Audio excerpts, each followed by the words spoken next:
बड़ा बढ़िया आपका संगीत मार्केट में चलता है जी। और हमें भी कुछ बहुत समय निकाल के आपके आए हैं जी। और आपका समय बहुत मूल्य चीज़ है, जी। तो इसलिए हम कह रहे हैं कि संगीत के बारे में थोड़ा बताएंगे हमको। जी, संगीत तो अभी बहुत आगे चल जा चुका है, भोजपुरी भी बहुत आगे जा चुका है और भोजपुरी में ऐसे दिग्गज गायक लोग पहुँच गए हैं कि गाना। देखिए, जो आज की डेट में भी साफ़ सुथरा गाते हैं उनका भी मार्केट सही है। ऐसा नहीं है वो कि तो है। सभी लोग गाते हैं, जो जिसका दिल आया वो गा रहा है, गाने दीजिए। और हज़ारों लोग गलतियां करते हैं, उससे कोई मतलब नहीं है, बशर्ते कि आपने गलतियां मत कीजिए। सही बात है। जैसे मान लीजिए कि लोग गाते हैं और अश्लील गाते हैं और कहते हैं कि मतलब दर्शकों का डिमांड है, ऐसा कुछ नहीं है। नहीं, हम जब गाएंगे जलेबी वाला गाना और पकौड़ी वाला गाना और गुरही जलेबी वाला गाना गाएंगे तो वो तो दर्शक सुनेगा ही। सुनेगा ही। वो तो हमारे माई बाप हैं, तो उनको तो जो भी दीजिएगा वो चलेगा, उनको सब सुनना है और सुनेंगे तो अच्छा लगेगा तो फिर सुनेंगे ही। रही बात कि हम क्या देते हैं मार्केट में, हम अच्छा नहीं देंगे तो फिर दर्शक बुरा देंगे तो बुरा प्रभाव पड़ेगा नहीं, उसका। आपका भी दर्शक जो हैं देखते हैं और बहुत बढ़िया आपका प्रोग्राम चलता है जी। और भारत मीडिया के बैनर तले आपके बहुत से एल्बम भी है, बहुत से गाने भी हैं, बहुत से स्टेज शो भी हैं जी। और अच्छा है और आगे चल के आप बहुत बढ़िया काम करेंगे। बाकी एक अपना गाना हमारे लिए सुना दीजिए। अच्छा, तो कैसा सॉन्ग सुनेंगे? जैसा आपको दिल हो। अच्छा, भोजपुरी सुनेंगे, हिंदी सुनेंगे या कोई?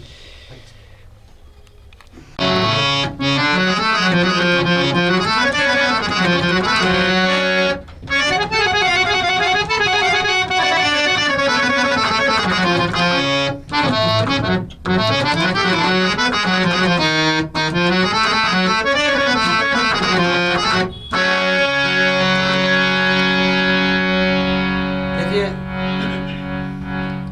जो हमारी मिट्टी की चीज है, जैसे चैता हो गया, धोबी गीत हो गया, कजरी हो गया, पूर्वी हो गया, निर्गुण हो गया, सब मिट्टी की चीज है।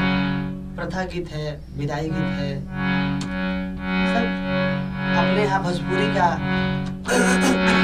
जो होता है ये सब गायन है। इसको लोग भुला जा रहे हैं, भूल जा रहे हैं। आइए आपको एक पूर्वी सुनाता हूँ।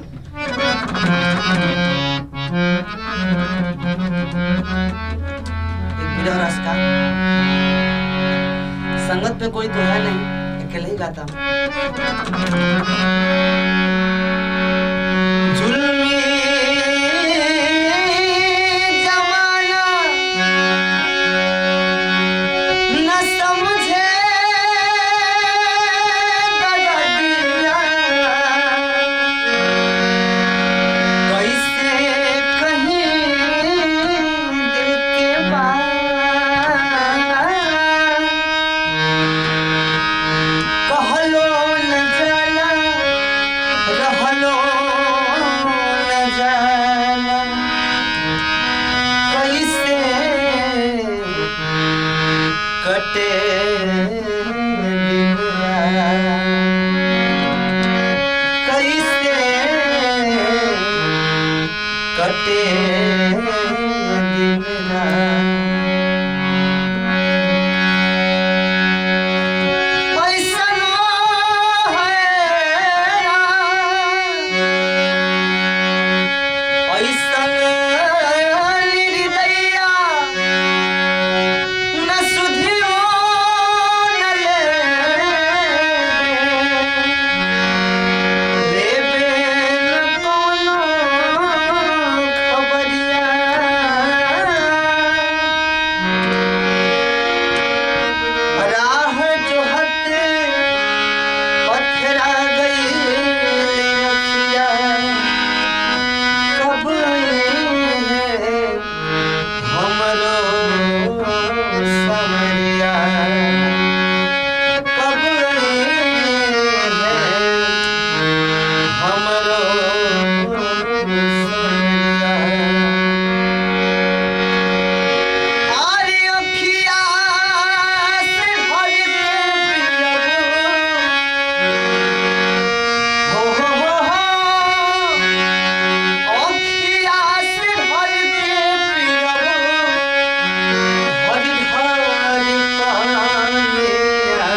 मिलल जाता, अरे माटी में मिलल जाता, चढ़ली जवनिया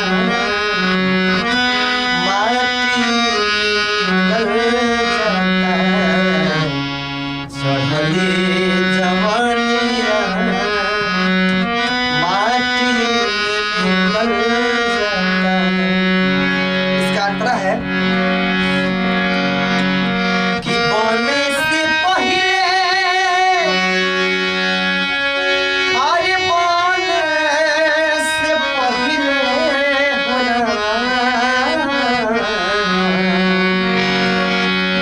कि बोने से पहले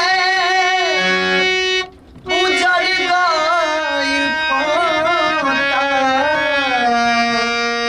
अरे बोने से पहले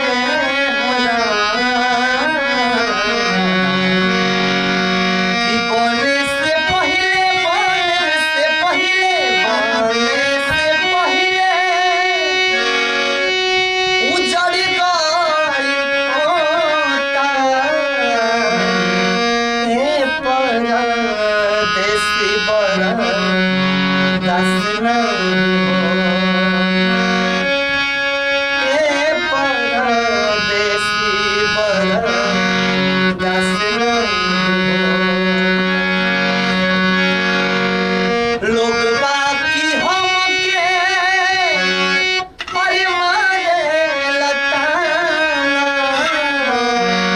एही से रही हम छिपके अलोता, एही से रही हम छिपके अलोता।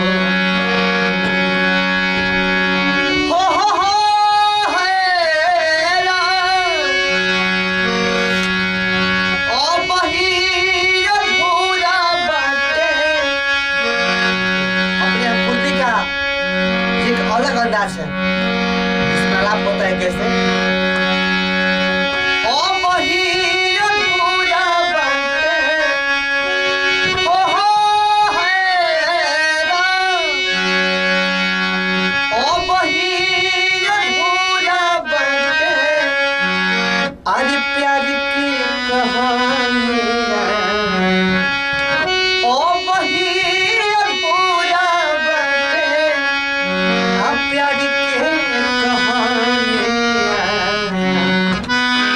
माटी में मिलल जाता, अरे माटी में मिलल जाता, चढ़ली जवनिया माटी में मिलल जाता, चढ़ली जवनिया माटी में मिलल जाता। बहुत बढ़िया, बहुत बढ़िया, बहुत बढ़िया।